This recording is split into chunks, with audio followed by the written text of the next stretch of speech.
ஒரு மனிதன் உயிரோடு இருக்கும் பொழுது அவனுக்கு எத்தனை மன்றங்கள் பாராட்டுவதில் கிடைப்பது என்பது பெரிதல்ல. அவன் மறைந்த பிறகு என்னையே நான் எடுத்துக் கொள்கின்றேன். என் மறைவுக்கு பிறகு எத்தனை மன்றங்கள், எத்தனை மக்கள் என்னை நினைக்கின்றார்கள் என்பதை பொறுத்துத்தான் நான் வாழ்ந்ததற்கு ஏதாவது நியாயமான காரணம் இருந்திருக்கிறது என்று நினைப்பதற்கு அது உதவி. காற்றடித்தால் கலைந்து போக மேகம் அல்ல, கல் விழுந்தால் பறந்து போக காகம் அல்ல, இடிமின்னல் மிரட்டலுக்கு அழுகின்ற வானம் அல்ல, எது வந்து போனாலும் எதிர்கொள்ளும் சமுத்திரம், எதிர்ப்புகளை துவம்சம் செய்தே சுனாமியாகும் சரித்திரம். எது வரினும் எதிர்கொள்ளும் எரிமலை, எதிர்ப்புகளை பஸ்பமாக்கும் இரு இலை. ஒற்றை விரலால் ஓங்கி அடிப்போம், வாக்களிப்பீர் இரட்டை இலக்கு.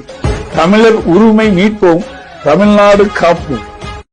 ஒற்றை விரலால் ஓங்கி அடிப்போம், வாக்களிப்பீர் இரட்டை இலக்கு.